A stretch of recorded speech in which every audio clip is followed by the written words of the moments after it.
ये जो पवित्र वचन है, ये कोई धार्मिक किताब नहीं है कि हम सुबह पढ़ेंगे, हम दोपहर को पढ़ेंगे, हम शाम को पढ़ेंगे, हम रात को पढ़ेंगे, जब मर्जी उठ जाए तब पढ़ेंगे, क्योंकि ये धार्मिक पुस्तक है। तो ऐसा सोच के इसे ना पढ़ें, ऐसा सोच के आप मीटिंग में ना आए, ऐसा सोच के आराधना ना करें, ऐसा सोच के वचन को ना सुने। जबकि ये सुन के, ये वचन ये सुन के या ये समझ के पढ़े, जैसे मैंने आपको प्रार्थना में कहा कि ये हमारे लिए जीवन जीने का आधार है, ये हमारा जीने का ये आधार है इस धरती पर। हालेलुया। तो ये जो वचन है ये सभी के लिए है, धर्मी लोगों के लिए भी है और अधर्मी लोगों के लिए भी है। योजनाएं परमेश्वर ने सबके लिए बनाई है। यहाँ पर आपको मंडली में जितने लोग यहाँ बैठे हैं, इनके लिए भी परमेश्वर ने योजना बनाई है। दूसरी मंडली अलराजपुर, जोबट, भाबरा, आसपास की जितनी मंडलियां हैं या इस पूरे संपूर्ण विश्व में जितनी भी मंडलियां हैं, कलीसिया है, परमेश्वर ने सबके लिए वचन दिया है। धर्मी लोगों के लिए भी वचन दिया है और अधर्मी लोगों के लिए भी दिया है। धर्मी लोगों के लिए भी परमेश्वर ने योजना बना के रखी है और अधर्मी लोगों के लिए भी परमेश्वर ने योजना बना के रखी है। हालेलुया। परमेश्वर ने आधार सबको दिया है, आधार परमेश्वर ने सबको दिया है, कोई ऊंचा नहीं, कोई नीचा नहीं, सबके लिए ये वचन है। लेकिन आज कुछ लोग इसको पढ़ रहे हैं, समझ रहे हैं और अपने जीवन को, अपने मन को, अपने हृदय को बदल रहे हैं। और कुछ लोग इसे धार्मिक किताब समझ के पढ़ते हैं, न उनका उद्धार है, न उनका कोई छुटकारा है, बस पढ़े जा रहे हैं और उनकी मजबूरी बन जाती है। हालेलुया। अब हम पिछले दिनों से सीख रहे थे कि खोई हुई भेड़ों को हमें ढूंढना है, वापस लेके आना है। अब परमेश्वर शुरू से लेकर अभी तक जो हमको यहाँ तक लेके आया है, वचन के माध्यम से हम विश्वास में अभी आए हैं। मैंने आपको पहले भी कहा कि विश्वास में अभी हम आए। आप कलीसिया ये नहीं कह सकते हैं कि मैं मेरे घर में मैं पहला विश्वासी हूँ, कलीसिया आप नहीं कह सकते हैं। हाँ, ये जरूर कह सकते हैं कि इन 20 सालों में, 50 सालों में या 30 सालों में या 10 सालों के अंदर, इसके अंदर ही अंदर मैं अपने परिवार में पहला विश्वासी हूँ, ये आप बोल सकते हैं। लेकिन आप ये नहीं बोल सकते हैं कि मैं मेरे खानदान में पहला विश्वासी मैं हूँ, आप ऐसा नहीं बोल सकते। हालेलुया। क्यों? क्योंकि आपसे पहले बाप दादा, उसके बाप दादा कहीं न कहीं विश्वास में रहे होंगे, कहीं न कहीं यीशु मसीह को जानते थे, क्योंकि यीशु मसीह 2000 साल पहले आया है। तो 2000 साल के अंदर अंदर कितने आपकी पीढ़ी के लोग, कितने आपके खानदान के लोग विश्वास में मसीह में रहे होंगे। हालेलुया। और उनके साथ परमेश्वर ने क्या किया? जब परमेश्वर ने इजराइल के साथ क्या किया, तो परमेश्वर आपकी पीढ़ी के साथ क्या किया, आज वो हम सीखेंगे। हालेलुया। कि परमेश्वर ने इजराइल लोगों के साथ क्या किया, क्या आधार, क्या बेस, क्या पुलपिट बना के रखा, और वही बेस, वही आधार परमेश्वर ने आपकी पीढ़ी जो आपसे पहले थी, जो मर मिटी है, जो खत्म हो गए, उसके लिए परमेश्वर ने क्या योजनाएं बना के रखी थी, क्या आधार बना के रखा था, आज वो हम सीखेंगे। हालेलुया। क्या आप सीखने के लिए तैयार है कलीसिया? क्या आप सीखने के लिए तैयार है? आप मेरे साथ 2 किताबें एक साथ निकालेंगे, भजन संहिता की किताब और निर्गमन। जल्दी जल्दी भजन संहिता 105 दोनों तरफ निकाल के रखे, भजन संहिता 105 और निर्गमन की किताब पहला अध्याय। भजन संहिता 105। सभी लोग बाइबल खोल के रखें, और जो इधर उधर देख रहे हैं, अब इससे बड़ी मूर्खता क्या हो सकती है जो पढ़े लिखे हैं। भजन संहिता 105 निकाल के रखें और निर्गमन की किताब 1। परमेश्वर ने कैसे इजराइलियों को चुना, परमेश्वर ने कैसे लोगों को खड़ा किया, और वही सेम वचन, सेम बातें आपसे पहले जो पीढ़ी थी उसके लिए भी लागू होता है। हालेलुया। भजन संहिता 105, उसका मैं वैसे 12 और 13 वेरी इंपॉर्टेंट है, लेकिन मैं 5 से आपके लिए मैं वचन पढ़ूंगा। आपको उंगली रख के उसको पढ़ते जाना है। जिसके पास बाइबल है उंगली रखो, पेन रखो, क्योंकि ये बहुत इंपॉर्टेंट चीज आज मैं आपको बताने जा रहा हूँ। 5 आयत सब पढ़ेंगे, 12 और 13 आयत वेरी इंपॉर्टेंट है, लेकिन उससे पहले आपको मैं बेस बना के देता हूँ। उसके किए हुए आश्चर्य कर्म स्मरण करो, उसके चमत्कार और निर्णय स्मरण करो। है उसके दास अब्राहम के वंश, है याकूब की संतान, तुम तो उसके चुने हुए हो। वही हमारा परमेश्वर यहोवा है, पृथ्वी भर में उसके निर्णय होते हैं। वो अपनी वाचा को सदा स्मरण रखता आया है, वह अपनी वाचा को सदा स्मरण रखता आया है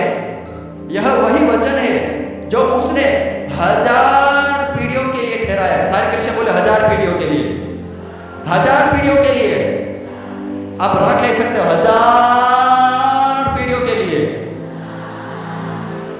ठहराया है। वही वाचा जो उसने अब्राहम के साथ बांधी, सारी कलीसिया का है अब्राहम के साथ बांधी, 1000 पीढ़ियों के लिए वाचा ठहराए गए, अब्राहम के साथ वाचा बांधी और उसके विषय में उसने इसहाक से शपथ खाए और उसी को उसने याकूब के लिए विधि करके, सारी कलीसिया का याकूब के लिए विधि करके और इस्राएल के लिए कहकर सदा की वाचा करके दृढ़ किया। हमने 5 आयत में पढ़ा कि उसके आश्चर्य कर्मों को स्मरण करो जो परमेश्वर ने आपके बीच में, मेरे बीच में, या हमारे पीढ़ी से आगे वाली पीढ़ी जिसके लिए परमेश्वर ने आश्चर्य कर्म किए उसको स्मरण करो। उसके बड़े बड़े चमत्कार किए, उसने जो बड़े बड़े फैसले लिए उनको याद करो, क्योंकि परमेश्वर उन वाचा को सदा यानी हमेशा स्मरण रखता आया है, वह भूला नहीं। और उसने यह वही वचन है जो उसने 1000 पीढ़ियों के लिए ठहराया है। हजारों पीढ़ियों तक परमेश्वर ने ये वचन को ठहराया है। सबसे पहले उसने अब्राहम के साथ वाचा बांधी और याकूब के लिए विधि ठहराया, यानी जो परमेश्वर ने चिन्ह चमत्कार किए, जो परमेश्वर ने आशीषें दी है, उसने अब्राहम के साथ वाचा तो बांधी, लेकिन उन वाचाओं पर, उन आशीषों के लिए, आशीषों को देने के लिए, जो आशीषों के ऊपर जो ठप्पा लगना चाहिए, जो सील लगना चाहिए, जो कानूनी तौर पर सील लगना चाहिए, उसने याकूब से कहा कि याकूब के लिए विधि करके, यानी आप ये आशीषें आपको मिलना है, मतलब मिलना है। इन आशीषों को जो परमेश्वर ने आपके लिए रख छोड़ी है, इन आशीषों को कोई भी नहीं रोक सकता है। एक बार परमेश्वर ने ठप्पा लगा दिया है कि मैंने अब्राहम से वाचा बांधी है, मैंने याकूब के लिए, याकूब इस्राएल के लिए मैंने ठप्पा लगा दिया है, इन आशीषों को अब कोई नहीं रोक सकता है। आगवा मंडली आपके लिए इन आशीषों को कोई नहीं रोक सकता है, कोई शैतानी ताकतें इन आशीषों को नहीं रोक सकता है, क्योंकि परमेश्वर ने अब्राहम के साथ वाचा बांधी है। परमेश्वर ने याकूब के घराने से यह पक्का कर दिया है कि अब ये तुझे आशीषें मिलने वाली है और इसे कोई रोक नहीं सकता। और परमेश्वर ने क्या वाचा बांधी है? 11 आयत में, मैं कनान देश को तुझी को दूंगा, वह बाट में तुम्हारा निज भाग होगा। हालेलुया। कनान देश में तुझको दूंगा, और जहां पे जो बंटवारा होगा, जो बांटा जाएगा, जो 12 गोत्रों को दिया जाएगा, 12 बेटों को दिया जाएगा, वो तुम्हारा निज भाग होगा। हालेलुया। ये मैंने आपको बेस बना के दे दिया है। उन आश्चर्य कर्मों को स्मरण करो। आज हो सकता आप यहाँ बैठे हैं, उससे पहले आपके बाप दादाओं के साथ क्या हुआ है आप नहीं जानते हैं, लेकिन परमेश्वर का वचन कहता है कि तुम्हारे बाप दादाओं के साथ परमेश्वर ने बड़े बड़े आश्चर्य कर्म किए हैं, उनको तुम याद करो अभी। हालेलुया।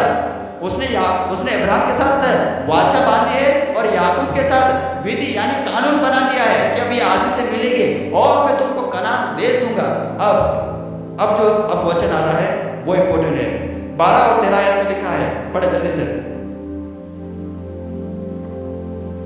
उस समय तो वे गिनती में थोड़े थे, वरन बहुत ही थोड़े, और उस देश में परदेशी थे। वे एक जाति से दूसरी जाति में और एक राज्य से दूसरे राज्य में फिरते रहे। हालेलुया। कलीसिया कहे गिनती में थोड़े थे, बोले गिनती में थोड़े थे, वह परदेशी थे, वह जाति जाति में यहां वहां फिरते रहे। वो एक राज्य से वो दूसरे राज्य में फिरते रहे। हालेलुया। उस समय तो वे गिनती में थोड़े थे, वरन बहुत ही थोड़े, और उस देश में परदेशी थे। वे एक जाति से दूसरी जाति में और एक राज्य से दूसरे राज्य में फिरते रहे। जब हम इस्राएल के बारे में इतिहास पढ़ते हैं, परमेश्वर सबसे नीची जाति, सबसे कम जाति या सबसे कम लोगों की जाति को परमेश्वर ने चुना था। बाइबल बताती है कि वो उस समय वो गिनती में थोड़े थे, वो बहुत ज्यादा नहीं थे। वो एक देश से दूसरे देश, एक राज्य से दूसरे राज्य, एक जगह से दूसरे राज्य या एक गांव से दूसरे गांव में वो फिरते रह रहे थे। आज आपकी जो जनरेशन गई है, जो पीढ़ी गई है, वो लोग भी गांव में, कभी दूसरे गांव में, फिर कभी तीसरे गांव में। बंजारे जैसी लाइफ थी उनकी, कभी यहां पर रह लिए, कभी वहां रह लिए, कभी दूसरे गांव में, कभी दूसरे शहर में, कभी यहां पर काम कर लिया, कहीं वहां पर काम कर लिए। जैसे इजराइल लोग गिनती में थोड़े थे, आपके लोग, आपकी पीढ़ी के लोग जो गुजर चुकी है, कहीं ना कहीं वो भी थोड़ी थी होगी। वही वो भी एक देश से दूसरे देश, यानी एक गांव से दूसरे गांव, एक जगह काम करने से दूसरे काम पे करना, कहीं ना कहीं वो भी इधर उधर घूमती रही होगी। Hallelujah, hallelujah. लेकिन परमेश्वर की योजना कितनी जबरदस्त है। जब हम 14 आयत पढ़ते हैं, परंतु उसने किसी मनुष्य को उन पर अंधेर करने न दिया और वह राजाओं को उनके निमित्त यह धमकी देता था। हालेलुया। फिर भी किसी मनुष्य को उन लोगों के ऊपर अंधेर करने नहीं दिया। आपकी पीढ़ी में जितने भी लोग थे, परमेश्वर की योजना अब्राहम को मालूम थी। हालेलुया। परमेश्वर की योजना अब्राहम को मालूम थी, क्योंकि परमेश्वर ने अब्राहम से बातें की थी कि मैं तुझे पुत्र दूंगा, मैं तेरा वंश बढ़ाऊंगा, तारों के समान, रेत के किनकों के समान मैं अनगिनत कर दूंगा। लेकिन एक चीज घटना घटेगी, एक अजीब घटना घटेगी आपके वंश के साथ, कि आपका वंश जो तेरा कहलाता है वो दूसरे देश में, पराये देश में जाएगा और वहां का जो राजा है उसे गुलामी में रखेगा और वे बड़ा दुख देंगे, बड़ा दुख देंगे। लेकिन उनको मैं 400 सालों के बाद में उनको मैं निकाल लाऊंगा। हालेलुया। 400 सालों के बाद में उसे निकाल लाऊंगा। और ये बात केवल इब्राहिम ही जानता था, इसहाक को नहीं मालूम थी। इब्राहिम का पुत्र इसहाक का पुत्र याकूब और याकूब के 12 पुत्र, इनको नहीं मालूम था कि परमेश्वर ने इब्राहिम से क्या बात की थी। अगर इब्राहिम इसहाक को बता देता या याकूब को बता देता या याकूब अपने 12 पुत्रों को बोल देता कि दादा के परदादा, तुम्हारे दादा के परदादे ने परमेश्वर ने बातें की, और क्या बातें करी कि तुम किसी देश में जाओगे, किसी देश की गुलामी में जाओगे और वहां पर तुम्हें बंधन बना लिया जाएगा, तुम्हें गुलामी में बना लिया जाएगा, तो वो यूसुफ उसके भाई कभी भी मिस्र देश में नहीं जाते। अगर जाते तो वहां से जो भी लेन देन करने के लिए गए थे, उनका लेन देन करके वो वापस कनान देश आ जाते। हालेलुया। इतना मालूम था कि जो हमारा अब्राहम, जो हमारा परदादा है, उसका कोई परमेश्वर है। अब्राहम, इसहाक, याकूब का परमेश्वर है, इजराइल का परमेश्वर है। उन्हें इतना मालूम था, लेकिन उन्हें ये नहीं मालूम था कि परमेश्वर ने अब्राहम से क्या बातें की थी, वो नहीं मालूम था। हालेलुया। आज हमारी पीढ़ी के लोग कहीं न कहीं रहे होंगे, किसी न किसी जगह रहे होंगे, कोई सी भी जगह रहे होंगे, उनको नहीं मालूम कि परमेश्वर की योजना हमारे अंदर क्या थी। लेकिन उन्हें इतना जरूर मालूम था कि हमारे ऊपर कोई न कोई तो परमेश्वर है, इस कायनात को बनाने वाला कोई तो परमेश्वर है, कोई तो है जो मनुष्य को बनाया। उनको योजना मालूम नहीं थी, लेकिन कहीं न कहीं हमारे बाप दादा को यह मालूम था कि कोई तो परमेश्वर है। और उन लोगों के ऊपर भी, जैसे इजरायलियों के ऊपर परमेश्वर ने अपना फेवर रखा, वैसा ही आपकी पीढ़ी के लोगों के ऊपर भी किसी मनुष्य को उन पर अंधेर करने न दिया, और वह राजाओं को उनके निमित्त यह धमकी देता था कि मेरे अभिषिक्त को मत छुओ और न मेरे नबियों की हानि करो। हालेलुया। आपकी पीढ़ी के जो भी लोग थे, परमेश्वर ने उनके ऊपर भी अपना फेवर रखा, अपना हाथ रखा, और वो भी बचाए गए हैं, वो भी ठीक हुए हैं, वो भी परमेश्वर की उपस्थिति में रहे, वही पवित्र आत्मा के बादल के नीचे काम करते रहे होंगे। हालेलुया। अब जब हम देखते हैं कि कनान देश में अकाल पड़ा, बड़ी भूखमरी हुई, और उसके बाद हम देखते हैं कि यूसुफ को बंदी बना के लेके गए, मिस्र में उसे बंदी बना के रखा, फिर वह प्रधानमंत्री बना। उसके बाद में याकूब के घराने के जितने भी जो प्राणी थे या फिर जो मनुष्य थे, 70 प्राणी, वो सब वहां गए। और आगे हम पढ़ेंगे 23 आयत में, फिर इजराइल मिस्र में आया और याकूब हाम के देश में परदेसी रहा। तब उसने अपनी प्रजा को गिनती में बहुत बढ़ाया और उसके शत्रुओं से अधिक बलवंत किया। फिर इजराइल यानी याकूब का पूरा घराना, जो 70 लोग थे, 70 प्राणी थे, सब कनान देश को छोड़कर इजरायली मिस्र देश में आके बस गए। और याकूब हाम के देश में परदेसी रहा। और परमेश्वर ने अपनी प्रजा को गिनती में बहुत बढ़ाया। सारी कलीसिया कहे बहुत बढ़ाया, ऊंची आवाज में कहे बहुत बढ़ाया, और उसके शत्रुओं से अधिक बलवंत किया। ये लोग जो 70 प्राणी थे या 70 लोग थे या याकूब के घराने के लोग थे, ये सभी मिस्र में जाके वहां जाके बस गए और वो वहां जाके परदेसी रहे। इसहाक को मालूम था, याकूब को मालूम था और उसके 12 पुत्रों को मालूम था कि अब्राहम का कोई परमेश्वर है। इसलिए तो कहते हैं अब्राहम का परमेश्वर, इसहाक का परमेश्वर, इजराइल का परमेश्वर। वो जानते थे कि हमारे बाप दादा है, उनका कोई परमेश्वर है, और याकूब भी अच्छे रीति से जानता था। और ये सब जाके परदेसी रहने लगे और परमेश्वर ने इजराइलियों को गिनती में बहुत बढ़ाया। परमेश्वर ने इजराइलियों को उसके शत्रुओं से भी अधिक बलवंत किया। हालेलुया। सारी कलीसिया कहे बहुत बलवंत किया है, बहुत बलवंत किया है। और ये लोग वहां पर बढ़ते गए, इजराइल लोग मिस्र देश में बढ़ते गए, बढ़ते गए, बढ़ते गए। अब आप निर्गमन की किताब खोलें, उनके साथ फिर आगे क्या हुआ। निर्गमन की किताब 1:6 से मैं पढ़ूंगा, आप ध्यान से सुनना, अपनी पेन को वहां पर रखें उसके ऊपर। निर्गमन की किताब पहला अध्याय उसकी 6 से मैं पढ़ूंगा।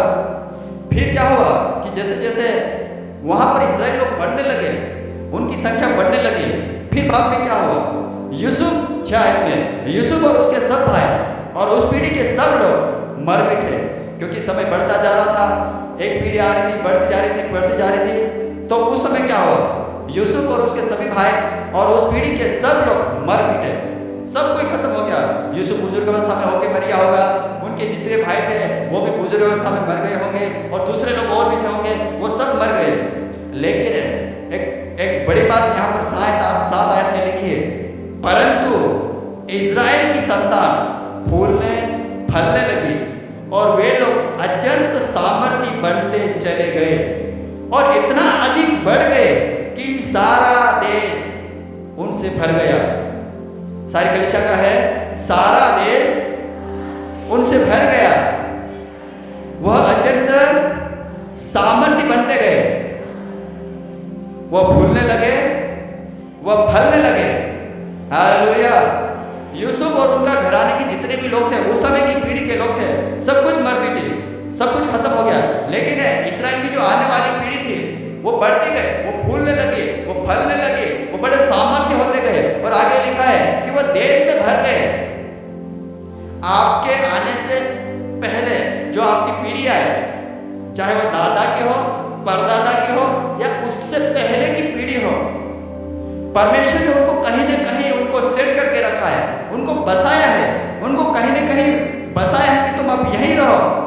अब तुम एक राज्य से दूसरे राज्य, एक गांव से दूसरे गांव, एक शहर से दूसरे शहर, एक काम से दूसरे काम अब मत जाओ, अब तुम यहीं बस जाओ, अब तुम इस नगर में बस जाओ, अब तुम गुजरात में बस जाओ, अब तुम राजस्थान में बस जाओ, अब तुम महाराष्ट्र में बस जाओ, अब तुम राजस्थान की दूसरी जगहों में, और भी पंजाब है, गुजरात है, महाराष्ट्र है, या फिर इधर केरल है, कहीं भी तुम बस जाओ, अब तुम यहीं पे रहना।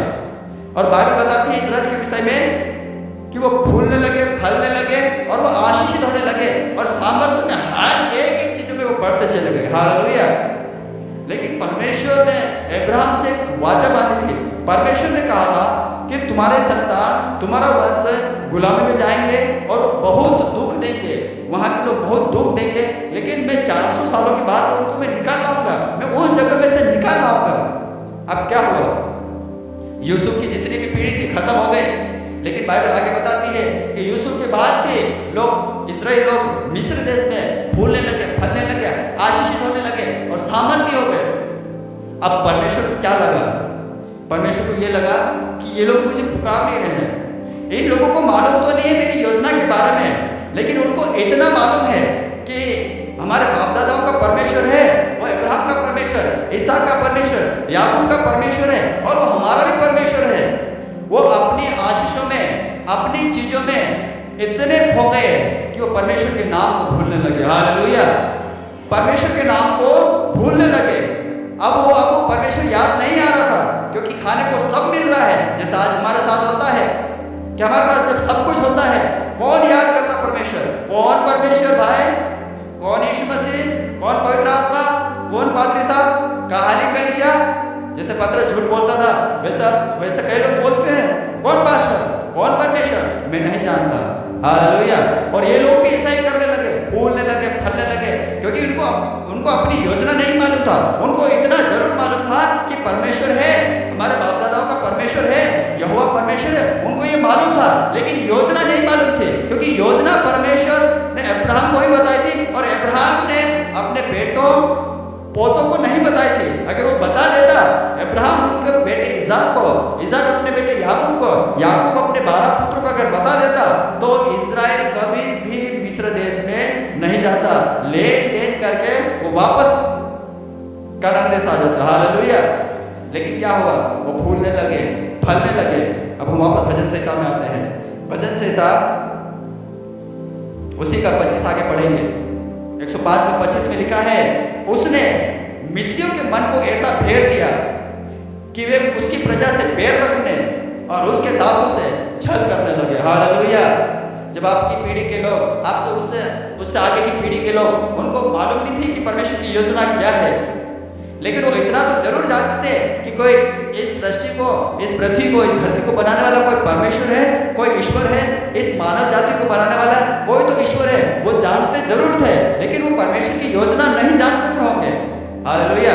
जैसे इजराइल लोग नहीं जानते थे, तो परमेश्वर ने क्या किया, उसने मिस्रियों के मन को, यानी जो भी मिस्र देश में जो प्रजा थी, उनके मन को ऐसा फेर दिया, ऐसा बदल दिया कि वे उसकी प्रजा से, यानी इजराइल लोगों से बैर करने लगे, नफरत करने लगे, बुराई करने लगे, और उसके दासों से छल करने लगे। Hallelujah, hallelujah. अब क्या हुआ, वापस निर्गमन में आते हैं, उसका 8 आयत पढ़ते हैं। मिस्र में एक नया राजा गद्दी पर बैठा, जो यूसुफ को नहीं जानता था, क्योंकि यूसुफ और उसके घराने के लोग या उसके सभी भाई, उस पीढ़ी के सब लोग मर मिटे थे। उसके बाद में मिस्र देश में एक नया राजा हुआ, गद्दी पर बैठा, जो यूसुफ को नहीं जानता था। उसने अपनी प्रजा से कहा, मिस्री वासियों से कहा, देखो इजरायली हमसे गिनती और सामर्थ्य में अधिक बढ़ गए हैं।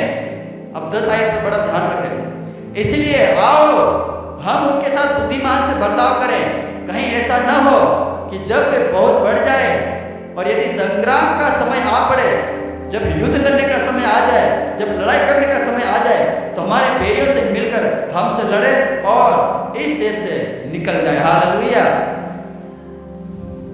इजराइल ने क्या किया, मिस्र देश में जाके बस गए।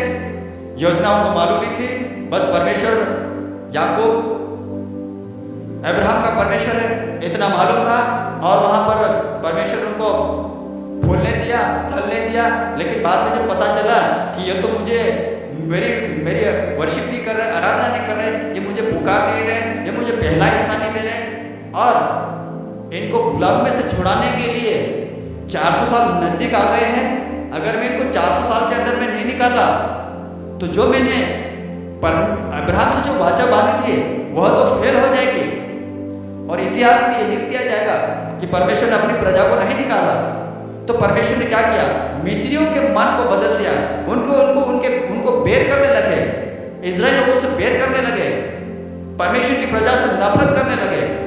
और उसी समय एक राजा पैदा हुआ, और उसने अपनी प्रजा मिस्री वासियों से कहा कि आओ, ये देखो सामर्थ्य में बढ़ने लगे, ये ताकत में बढ़ने लगे, अब हम क्या करते हैं, हम इसे निकालते हैं। जब आप 14 आयत पढ़ते हैं, बड़े ध्यान से सुने, और उनके जीवन को गारे, ईंट और खेती के भांति भांति के काम की कठिन सेवा से दुखी कर डाला। जिस किसी काम में वे उनसे सेवा करवाते थे, उसमें वे कठोरता का व्यवहार करते थे। हालेलुया। उन लोगों ने, इजरायली को मिस्री वासियों ने क्या किया कि ये हमारे से ज्यादा बढ़ गए हैं, अब हम इन्हें काम देते हैं। इतनी कठिन कठिन काम दिया, खेती बाड़ी में, घर बनाने के लिए, बड़े बड़े घर भंडार बनाने के लिए उनको काम करना शुरू करवा दिया। न कोई चैन, न कोई नींद, न कोई आराम, न कोई शांति, बस काम। सुबह उठो काम, शाम को सो, फिर सुबह उठो काम, दिन भर काम, दिन भर काम, दिन भर काम। और लिखा है उनके जीवन को गारे, ईंट और खेती के भांति भांति के काम की कठिन सेवा से दुखी कर डाला। Hallelujah, hallelujah. आपकी पीढ़ी के लोग कहीं न कहीं परमेश्वर को जानते थे। हो सकता है वो परदादा वाली पीढ़ी हो या उससे पहले वाली पीढ़ी हो, लेकिन वो परमेश्वर की योजना को नहीं जानते थे। और परमेश्वर ने उनको अच्छी आशीषें दी है, अच्छी बरकतें दी है, परिवार दिया है, अब्राहम के समान परिवार दिया है, अच्छी खेती बाड़ी दी है, अच्छा काम धंधा दिया है, और वो बढ़ते गए। मैं आपकी पीढ़ी की बात कर रहा हूँ, आपकी पीढ़ी के लोग बढ़ते गए। गिनती में आपकी पीढ़ी के लोग कम थे, लेकिन परमेश्वर उनको एक जगह से दूसरी जगह ले जाकर शिफ्ट कर दिया, उन्हें बसा दिया, और उसी पीढ़ी के लोग परमेश्वर की योजना के तहत वो बढ़ते गए, वो फूलते गए, फलते गए। लेकिन उन्होंने परमेश्वर को भूल गए, वो परमेश्वर का नाम लेना भूल गए। उनको योजना नहीं मालूम थी, लेकिन परमेश्वर का नाम जरूर याद था, वो भूल गए। तब वहां के जो भी हो, चाहे वो अधिकारी हो, चाहे नेता हो, चाहे कोई राजा हो, उनके मन में परमेश्वर ने ये बात डाली कि इनके साथ तुम बैर करो, ताकि ये मुझे दोहाई दे, ताकि ये मुझे पुकारे। हालेलुया, सारी कलीसिया का हालेलुया। और उनके जीवन को गारे, ईंट और खेती के भांति भांति के काम की कठिन सेवा से दुखी कर डाला। जिस किसी काम में वे उनसे सेवा करवाते थे, उसमें वे कठोरता का व्यवहार करने लगे। Hallelujah, hallelujah.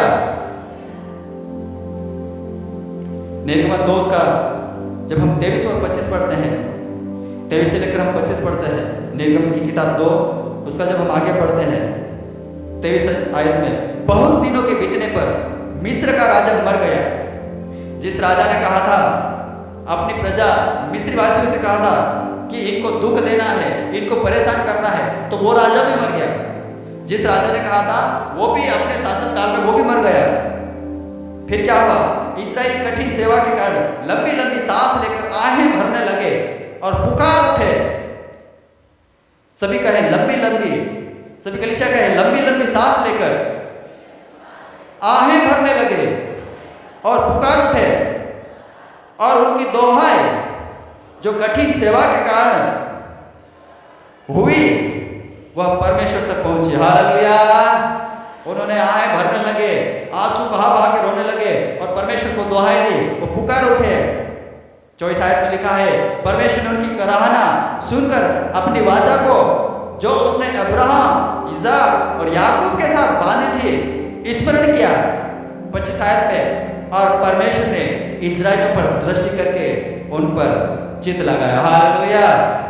परमेश्वर ने आपके बाप दादाओं को, जो उस समय के लोगों ने, आपके जितने भी जो पीढ़ी के लोग थे उस समय, उनको गुलामी में रखा, उनको परेशान किया, उन्हें तंग किया, उनको ऐसा काम कराया कि जो वो कर नहीं सकते।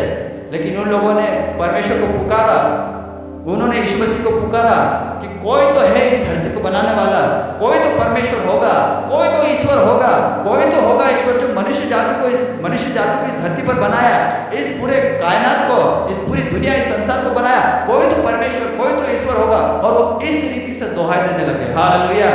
जिस रीति से ये लोग इस्राएल दोहाई देने लगे कि हमको कोई बचाने वाला आएगा, कोई हमको छुड़ाएगा, कोई हमको तैयार करेगा, और वो आहें भरने लगे और पुकार उठे, और उनकी दोहाई जो कठिन सेवा के कारण हुई थी, वह बातें, वो दोहाई, वो पुकार, वो आंसू, वो चिल्लाना, वो रोना, वो आवाज देना, वो जोर से चिल्लाना, ये सब बातें परमेश्वर के पास पहुंची। और 25 आयत में लिखा है, इसलिए परमेश्वर ने इस्राएलियों पर दृष्टि करके उन पर चित्त लगाया, उन पर मन लगाया, उन पर ध्यान किया। हालेलुया। अब बात आती है, अगर परमेश्वर पूरे इस्राएलियों के मन में बात डालता, बहनों का विचार अलग है, भाइयों का विचार अलग है, मेरा विचार अलग है। अगर परमेश्वर पूरे इस्राएलियों के अंदर बात डालता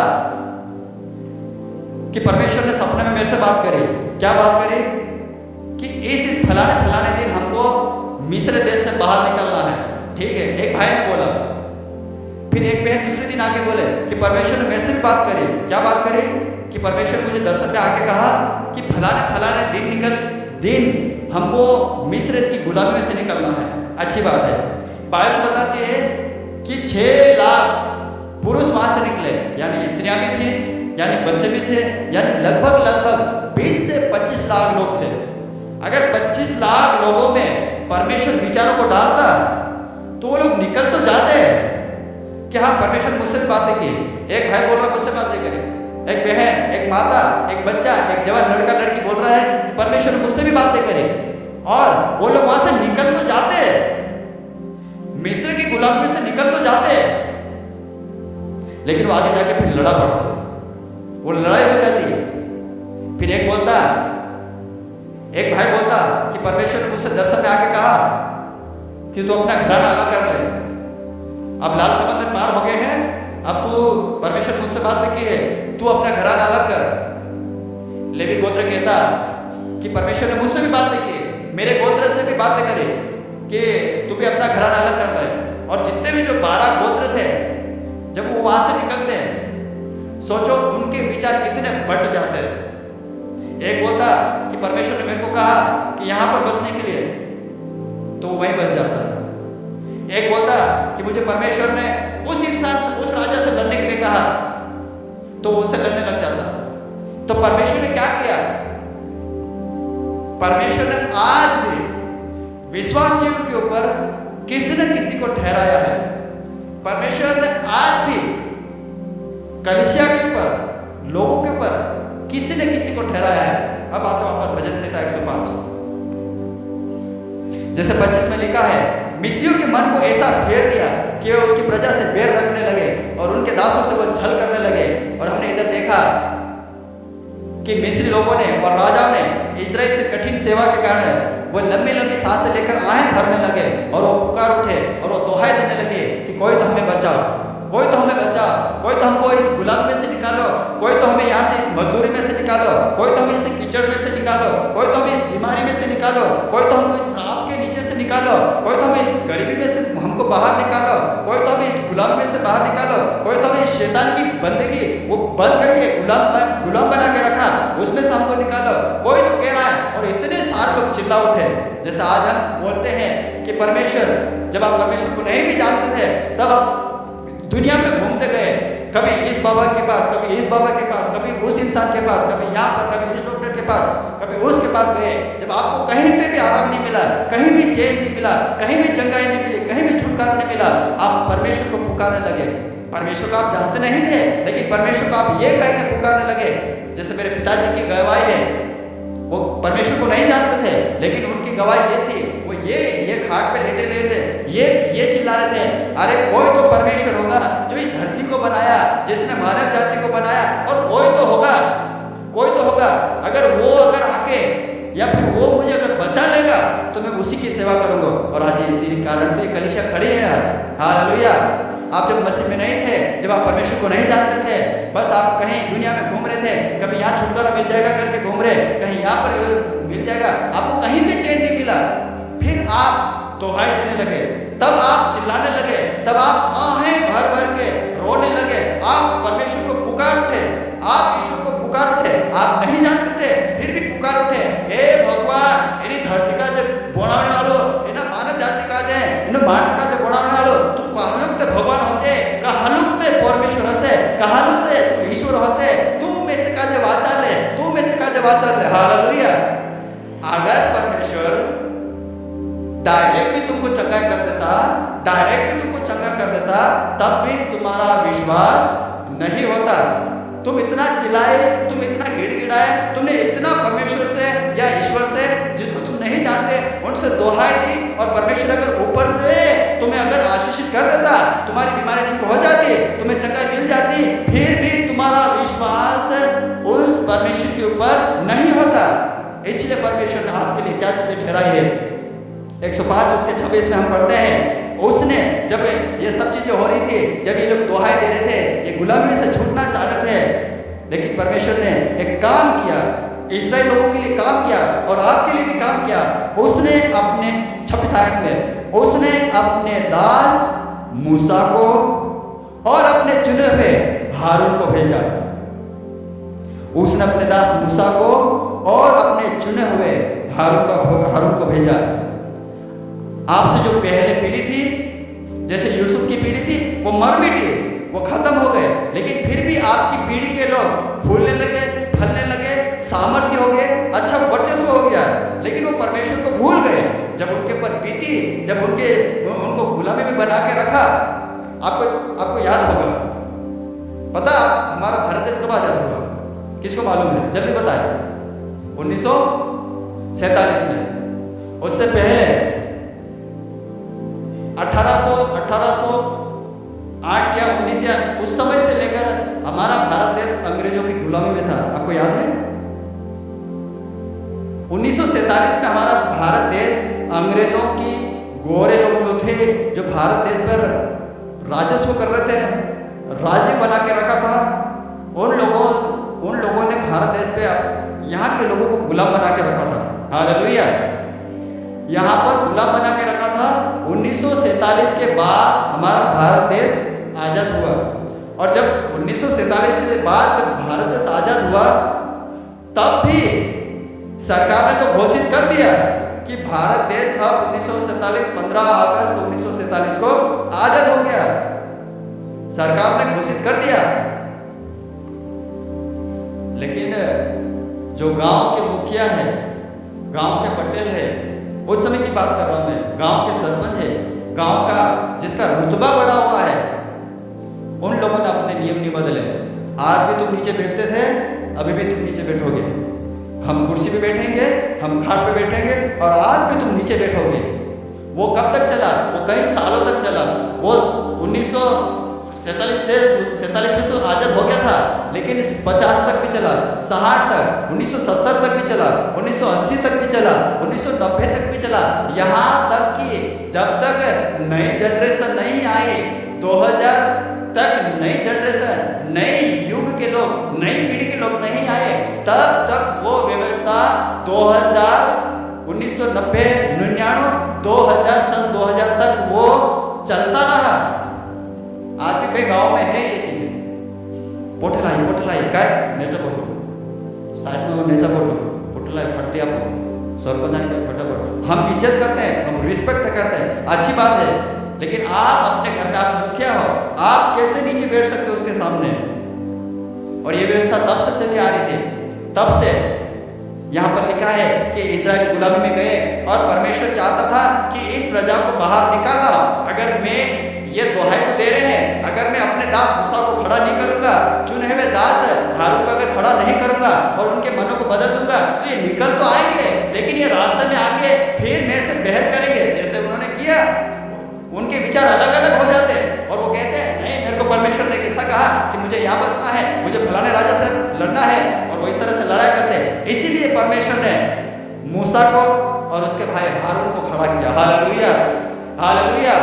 जब आपकी पीढ़ी गुलामी में थी, परमेश्वर ने कहीं न कहीं आपके बीच में परमेश्वर ने अपने दासों को खड़ा किया है। अब आती है आपकी पीढ़ी, अब आती है आप यहाँ बैठे हैं, यहाँ मैं जो खड़ा हूँ, अभी जो पीढ़ी चल रही है आज, अब मैं उसकी बात कर रहा हूँ। जब इजराइल लोग ऐसे हालात में थे तो परमेश्वर ने मूसा को और हारून को भेजा।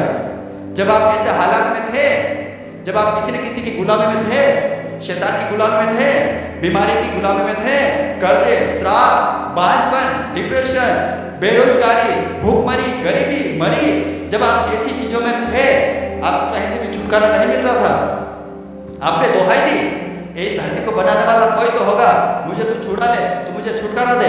परमेश्वर तुमको आशीष दे भी देता। क्या तुम्हें 100% विश्वास होता कि जिसने इस धरती को बनाया उसने तुमको चंगा किया? क्या तुम्हें विश्वास होता?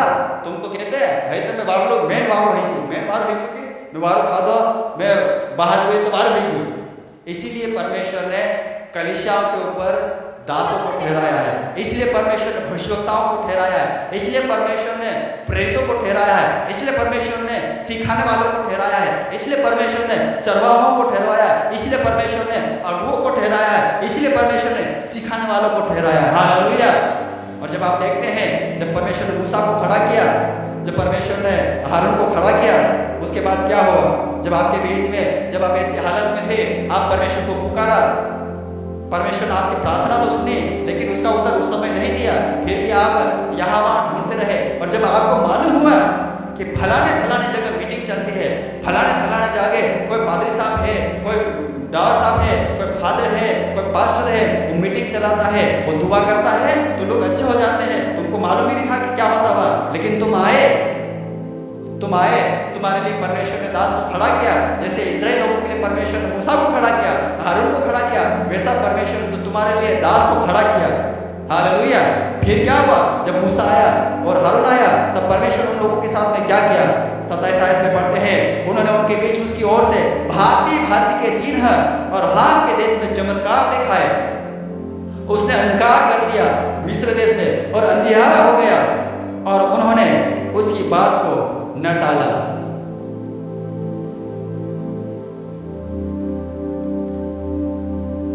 जब आप 37 आयत में पढ़ते हैं, तब वह इज़राइल को सोना चांदी दिलाकर निकाल लाया और उनमें से कोई भी निर्बल न था। सारी कलीसिया का है, कोई भी निर्बल न था, कोई भी निर्बल न था। 27 आयत में फिर से पढ़ते हैं, परमेश्वर ने मूसा और हारून के द्वारा उनके बीच उसकी ओर से भांति भांति के चिन्ह चमत्कार दिखाए और हाम के देश में चमत्कार दिखाए। परमेश्वर ने अंधकार कर दिया मिस्र देश में, अंधियारा हो गया मिस्र देश में, और उन्होंने उसके बात को न टाला। जब परमेश्वर ने आपके लिए दास ठहराया, जब परमेश्वर ने आपके लिए अगुआ ठहराया, अब मैं आपकी पीढ़ी की बात कर रहा हूँ, जो प्रेजेंट में वर्तमान में जो आप लोग बैठे हैं ना, मैं अब आप लोगों से बात कर रहा हूँ। मैं उससे पहले आपकी पीढ़ी के जो लोग थे मैं उनसे बातें कर रहा था, अब मैं आप सब लोगों से बात कर रहा हूँ। जब आप बीमारी थे, आप श्राप के नीचे थे, आप गरीबी में थे, आप बेरोजगारी में थे, आप लाचारी में थे, आप भूखमरी थे, मरी में थे, बहुत सारी ऐसी चीजों में बीमारी में थे, आप ढूंढते हुए आए परमेश्वर, कोई तो होगा, कोई तो होगा, कोई तो होगा, कोई तो होगा, कोई तो होगा, कोई तो होगा, और आप ढूंढते ढूंढते, चाहे ये इस सेवकाई की बात कर रहा हूँ, चाहे इस मंडली की बात कर रहा हूँ, चाहे किसी और मंडली की बात कर रहा हूँ, आप ढूंढते ढूंढते आप यहाँ पर आए और परमेश्वर ने अपने दास के माध्यम से आपकी जिंदगी में चिन्ह चमत्कार किए। क्या कलीसिया आप मानते हैं? क्या कलीसिया आप मानते हैं? आपकी बीमारी ठीक हुई, आपकी गरीबी गई, आपके श्राप खत्म हुए, आपकी भूखमरी गई? क्या आज आप नंगे घूमते हैं? परमेश्वर ने आपको कपड़े लता दिया है, आपको दिया है, सब कुछ परमेश्वर ने आज आपके लिए किया। किसके माध्यम से? परमेश्वर के दास के माध्यम से। परमेश्वर ने मूसा को ठहराया, परमेश्वर ने हारून को ठहराया और कहा कि तुम जाके इनको निकालोगे, तुम जाके इस्राएली लोगों को निकालोगे, तुम लाल समंदर पार कराओगे, तुम यरदन नदी पार कराओगे, तुम कनान देश में ले जाओगे। हालेलुया। आज परमेश्वर का दास, चाहे मैं हूँ, चाहे पिताजी है, फादर है, कोई भी हो, चाहे इस मंडली के कोई भी हो, आपके लिए हमेशा तैयार है। परमेश्वर ने हमको खड़ा किया है एक दास के रूप में, एक अगुवे के रूप में, एक सिखाने के रूप में परमेश्वर ने आपके लिए खड़ा किया है। और परमेश्वर की ओर से बड़े चिन्ह और चमत्कार होते हैं। अगर आपके ऊपर कोई पास्टर आपके लिए प्रार्थना करता है तो चमत्कार होता है, चिन्ह चमत्कार होते हैं। आपकी बीमारी जाती है, आपके श्राप जाते हैं, आपकी जो कुछ आपके अंदर जो कमजोरी है वो जाता है। और ऐसा ही सेम परमेश्वर ने इस्राएलियों के सामने मूसा और हारून के द्वारा किया। Hallelujah, hallelujah, hallelujah. भजन संहिता 105 उसका 39 से लेकर 43 के अंदर जब हम पढ़ते हैं, फिर क्या हुआ? परमेश्वर ने अपने दास के द्वारा आपके बीच में चिन्ह चमत्कार किए। जैसे मूसा और हारून के द्वारा परमेश्वर ने चिन्ह चमत्कार किया, वैसे ही आपके साथ आपके अगुवे के द्वारा चिन्ह और चमत्कार किया। अब कलीसिया के साथ क्या हुआ? अब इस्राएलियों के साथ क्या हुआ? 39 आयत से पढ़ेंगे। उसने छाया के लिए बादल फैलाया। किसने? कलीसिया बोले किसने? परमेश्वर ने। और रात को प्रकाश देने के लिए आग प्रकट किए। किसने किया? किसने कहा? किसने किया? ये कलीसिया कहे उसने छाया के लिए बादल फैलाया। ये काम किसने किया? ऊंचा कहे किसने किया? और रात को प्रकाश देने के लिए आग प्रकट किए। ये किसने किया? उन्होंने मांगा तब उसने बटोरे पहुंचाए। ये काम किसने किया? ऊंचा कहे मुझे सुनाई नहीं दिया। कलीसिया किसने कहा? और ये किसने किया? उन्होंने मांगा तब उसने बटोरे पहुंचाए। ये काम किसने किया? और उनको स्वर्गीय भोजन से तृप्त किया। ये किसने किया? उसने चट्टान फाड़ी तब पानी बह निकला। ये किसने किया? और निर्जल भूमि पर नदी बहने लगी। ये किसने किया? हालेलुया। परमेश्वर ने अपने दास के माध्यम से आपकी जिंदगी में काम क्या है?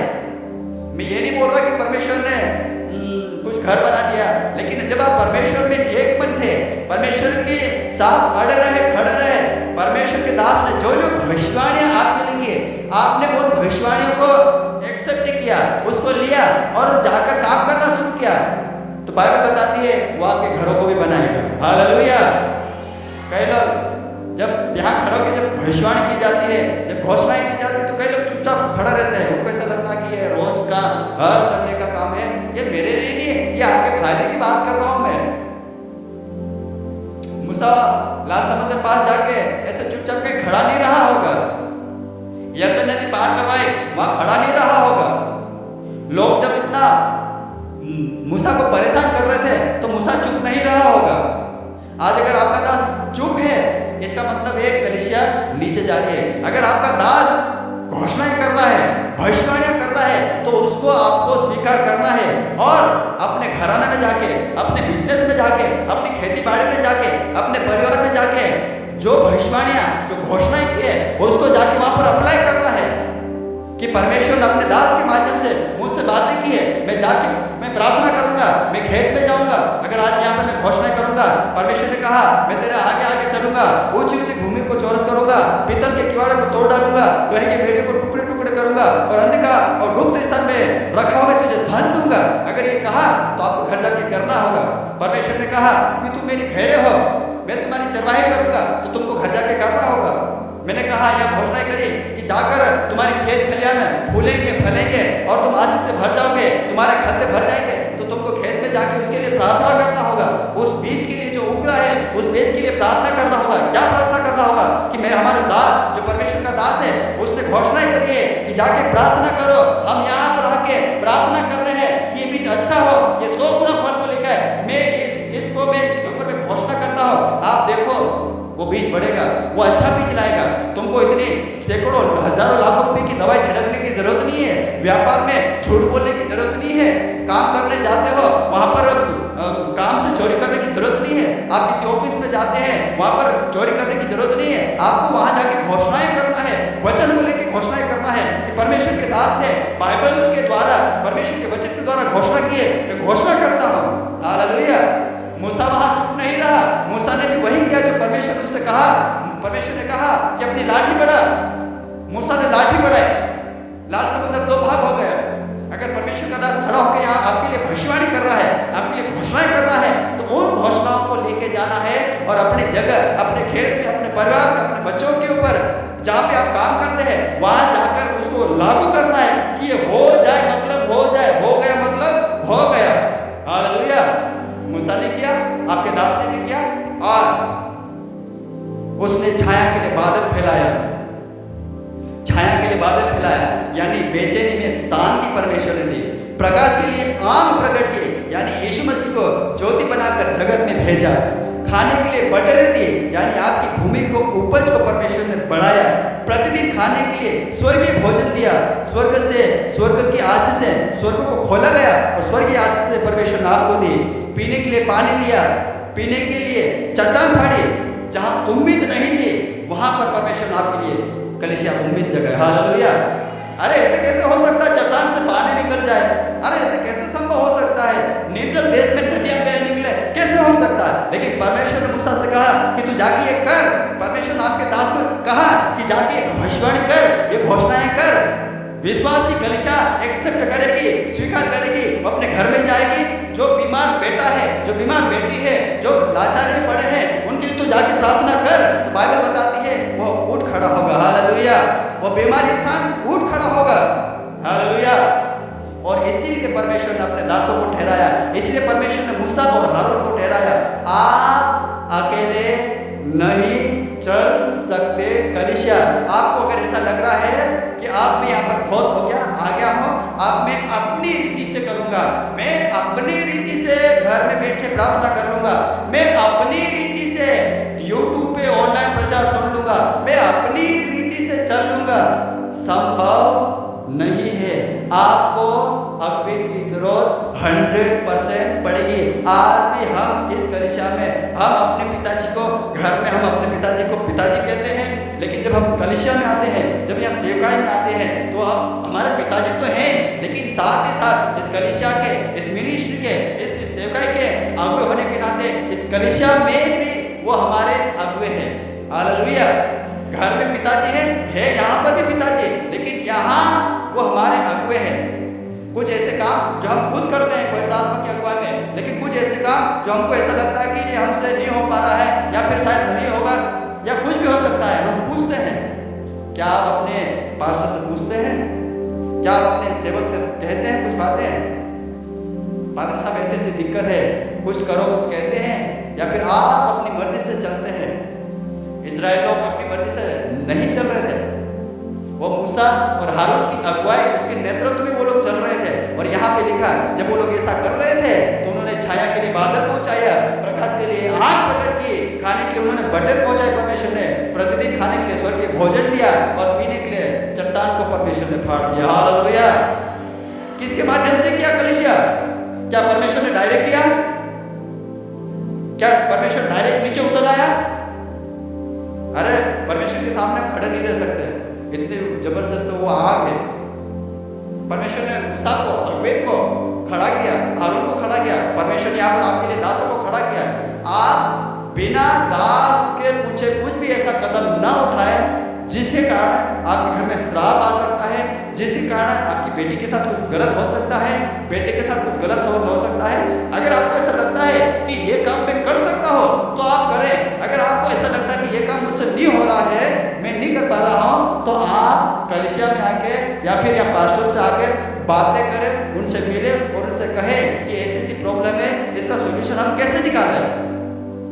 दुखड़ा लेके इधर नहीं आए, दुखड़ा लेके नहीं आए, अपनी समस्या लेके आए कि फलाने ऐसी जगह होगी तो उसका क्या इलाज है। हालेलुया। क्या कलीसिया ये करने के लिए तैयार है? उसने बटेरे पहुंचाए, स्वर्गीय भोजन से तृप्ति किया, चट्टान फाड़ दी, पानी बह निकला, निर्जल भूमि पर नदी बहने लगी। क्यों ऐसा हुआ? क्योंकि परमेश्वर ने आपसे वायदा किया था, आपकी पीढ़ी जो जा चुकी, परमेश्वर ने उनसे वायदा किया था। परमेश्वर ने जो यूसुफ की पीढ़ी थी उससे वायदा किया, उसके बाद की पीढ़ी से भी वायदा किया था। और 42 आयत में, क्योंकि उसने अपने पवित्र वचन और अपने दास अब्राहम को स्मरण किया। 43 आयत में, वह अपनी प्रजा को हर्षित करके और अपने चुनों से जय जयकार करा के निकाल लाया और उनकी जाति जाति के देश और वे अन्य लोगों के श्रम के फल के अधिकारी किए गए। हालेलुया। हालेलुया। आप बताओ कलीसिया, क्या क्या कमी अब आपके जीवन में आ रही है? साइकिल वाटे दुआ करने पादरी साहब आए कोई अच्छी बात है, पादरी साहब दुआ करे आप में से वाटे ते साइकिल लिया है, अच्छी बात है। फिर थोड़े समय बाद ऐसा आपको लगा कि आपका काम बढ़ा है, आपका बिजनेस बढ़ गया है, आपकी सेवा बढ़ गई है, आपको ऐसा लगा कि अब हमें साइकिल की जरूरत नहीं है, मतलब साइकिल से कम काम आता है, अब हमें मोटरसाइकिल की जरूरत है। आपने फिर पादरी साहब से प्रार्थना करा है, आपके पास मोटरसाइकिल आ गई, अब आपका काम और सामान्य हो गया और इजी हो गया, आप अब मोटरसाइकिल से काम करने लगे। फिर आपको ऐसा लगा कि हमारा बिजनेस बहुत बढ़ गया है, काम बहुत बढ़ गया है, खेती बाड़ी में काम बहुत बढ़ गया है, तो पादरी साहब कुछ ट्रैक्टर ले ले या बड़ी तूफान बोलेरो 4 पेड़ी कोई गाड़ी ले ले, पादरी साहब तो दुआ कर दे। पादरी साहब ने पूरे दिल से दुआ कर दे, क्यों? क्योंकि परमेश्वर के द्वारा भेजे गए आपके लिए दुआ करें और दुआ करके आपसे कहा कि कोई बात नहीं, परमेश्वर आपको ब्लेस करे। आपने उन चीज़ों को रिसीव किया, एक्सेप्ट किया और आप ट्रैक्टर ले आए, जो भी आपको चाहिए आप ले आए, उसको आपने इस्तेमाल करना शुरू कर दिया। अब आप कलीसिया आप ये बताएं, आपने साइकिलिंग के लिए प्रार्थना करी, साइकिल मिले, मोटरसाइकिल के लिए प्रार्थना करें, मोटरसाइकिल मिले। अब मोटरसाइकिल काम में नहीं आ रही, साइकिल में ज़्यादा काम नहीं आ रहे, आपने बड़ी गाड़ी के लिए प्रार्थना करी, वो भी आ गए। अब आप बताएं, आपकी साइकिल घर में क्या कर रही है? आपकी मोटरसाइकिल अब आपके घर में क्या कर रही है? आपने 4 पहिए वाली गाड़ी के लिए प्रार्थना कराए, वो गाड़ी आ गए हैं, अब आपकी मोटरसाइकिल घर में क्या कर रही है? पादरी साहब काय बात करे, मार खाई से दुनिया उतनी तब इतना का जवाब दे दे। साइकिल पूरा घोड़ा था, दूसरा घोड़े पूरा घड़ी भाड़ा कर थे, पूरा का साइकिल आप दे दिए, चाल बोले मोटरसाइकिल भी आप दे दे, जुड़ ले भी मिले तो आप दे दे। क्या कभी सेवा में लगाए? कभी साइकिल को कभी सेवा में लगाए? कभी आपकी मोटरसाइकिल जब आपके काम की नहीं है, कभी सेवा में दी? आप एक गाड़ी 4 पहिए गाड़ी ले ली, फिर 2 गाड़ी ले ली, 2 ट्रैक्टर ले लिए, 3 ट्रैक्टर ले लिए, अब जिसका काम ज़्यादा नहीं है, क्या कभी वो गाड़ी को या उस मशीन को या उस साधन को आपने सेवा में दी? कलीसिया बताओ, परमेश्वर के दास ने आपके लिए बहुत कुछ किया है। रात रात भर दुआ करते हैं, रात को फोन आए तो प्रार्थना करते हैं, सब कुछ किया। आपने कलीसिया के लिए क्या किया है? क्या कभी कदम उठाया है आपने? कभी कहा कि नहीं मेरे पास अब 4 पहिए गाड़ी आ गए, मैं अपनी गाड़ी, मैं अपनी साइकिल में सेवा के लिए दे दूंगा। अब सेवा में यहाँ पर कुछ भी काम आ जाए, कुछ भी काम आ सकता है। अब यहाँ पर एक भाई है, वो हमको एक गाड़ी लेके गए हैं, देखिए बार गाड़ी ब्लैक वाले। उन्होंने कहा कि जब तक आपको ये सेवा में यूज़ करना है करो, जब मेरे को जरूरत पड़ेगी मैं चलाने कहीं जाऊंगा, बाकी दिनों में साल भर यहाँ पड़ी रहेगी, मुझे कोई प्रॉब्लम नहीं है। आज वो सेवा में काम आती है। कभी हमको जाना रहता हम काम में लेते हैं, सेवा में, पर्सनल लाइफ में नहीं। पर्सनल लाइफ के लिए हमारे पास आज भी हमारे पास कुछ नहीं है, कुछ भी नहीं है। कभी भी हमारे पिताजी ने कभी लेने की कोशिश नहीं की। क्यों? क्योंकि जो कुछ भी हम जो कर रहे थे बस कलीसिया के लिए कर रहे थे सब कुछ। नहीं तो आज अगर हम तुम्हारे पैसे अगर हम ऐंठते, अगर तुम्हारे पैसे तुम्हारा भेंट अगर हम ऐंठते तो आज हमारे पास स्कॉर्पियो होती, हमारे पास 2-3 मंजिला बड़ा घर होता, हमारे पास मोटरसाइकिल होती है, जितना जो बाहर को घूमते हैं उससे अच्छी चीज़ें होती है हमारे पास। लेकिन जितना भी जो अभी जब से मैं सेवा में आया हूँ, जितना भी 100% आपको जो बीज आ रहा है, मैं बता रहा हूँ 95% आपका बीज इस सेवा में लग रहा है और अभी भी लग रहा है। और शायद आपको ऐसा लग रहा है और पास्टर को भी अभी ऐसा लग रहा है कि अब ये काम हो गया है, अब मैं आराम से बिना चिंता के आराम से रहूँगा। भूल जाओ, भूल जाओ, कलीसिया आप भूल जाओ। ये काम अब बनने वाला है, ये भवन बना है, आपको मालूम ही नहीं है परमेश्वर और भी आगे काम करने वाला है। आवाज नहीं आए? परमेश्वर और भी काम करने वाला है, परमेश्वर और भी काम करने वाला है। इस मौसम में, इन बरसात के समय में भी ये कलीसिया भरी हुई है। आप बाकी समय में आप क्या करोगे? क्या कोई मेहमान आ जाएगा आप उनको बाहर बिठाओगे? क्या कोई बड़ा अधिकारी आ जाएगा, आपको क्या लगता है कि वो धूप में बैठा होगा आप उनको? क्योंकि आप तो जानते हैं यहाँ की परिस्थिति, स्थिति को जानते हैं। आप सबको मालूम है कि अगर हमको जगह बाहर नहीं मिली, यहाँ नहीं भी मिले तो हम बाहर बैठ लेंगे, कोई दिक्कत नहीं। लेकिन जो नया विश्वासी आया, जो नया इंसान आया या किसी और की कलीसिया से आया, वो क्या सोचेगा? अरे यहाँ तो जगह ही नहीं मिलती, कैसी मीटिंग है यहाँ पे, हमको जगह ही नहीं देते हैं। मैं तो अच्छा बन ठन के तैयार होकर गया था, अच्छा 500-1000 वाला ईंधन लगा के गया था, अच्छा आगे बैठूंगा करके गया था, हमको तो जगह नहीं मिली। क्या जाएगा, क्या मैसेज जाएगा दूसरों में?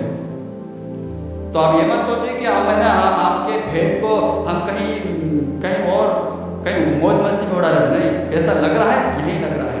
हालेलुया। अब आपने क्या किया? इस्राएलियों के लिए परमेश्वर ने किया कि वो छाया का बादल करके चला, उसने चट्टान से पानी निकाला, उसने खाने के लिए बटेरे पहुंचाए, उसने रोज की रोटी के लिए स्वर्ग से मन्ना खिलाया, रोज खिलाया। परमेश्वर ने आपको बहुत सारी आशीष दी है, गाड़ी से बड़ी गाड़ी, बड़े एक घर से दूसरा घर, दूसरे घर से तीसरा घर, बच्चों में आशीष दिए, हर चीज में आशीष दिए। आपने क्या किया? बस आपने, जैसे पास्टर साहब बोलते हैं, आप हमेशा मांगीलाल बनते रहे, आवड़े दे आपा आवड़े दे आपा, यही बनते ही रहे, या फिर देना भी सिखाया आपने। Hallelujah, hallelujah. सारी कक्षा ऊंची हाथ में कहे हालेलुया। और परमेश्वर ने प्रतिदिन की आवश्यकताओं को परमेश्वर ने पूरा किया। पहला पॉइंट था वे गिनती में थोड़े थे, दूसरा पॉइंट था वो अपने दास को भेजा, मूसा और हारून को भेजा, और तीसरा पॉइंट था परमेश्वर ने इस्राएलियों को प्रतिदिन की आवश्यकताओं को पूरा किया, जैसा परमेश्वर ने आपके जीवन में भी किया। आपके बाप दादा चाहे गिनती में थोड़े थे, चाहे वो किसी की गुलामी में थे, लेकिन परमेश्वर ने किसी न किसी को भेजा। अब आपकी पीढ़ी में जब आप किसी न किसी की गुलामी में थे, बीमारी के श्राप जो कुछ भी गुलामी में थे, परमेश्वर ने आपके लिए दास को खड़ा किया, और उस दास के माध्यम से जैसे इस्राएलियों को आशीष दी, छाया का बादल करते चला, चट्टान से पानी निकाला, बटेरे खिलाए, सब कुछ किया, वैसा ही परमेश्वर ने अपने दास के माध्यम से तुम्हारे पर घोषणाएं करवाए, तुम्हें आशीष दी, और परमेश्वर की आशीष आज तक आपके बीच में रखा हुआ है। Hallelujah, hallelujah.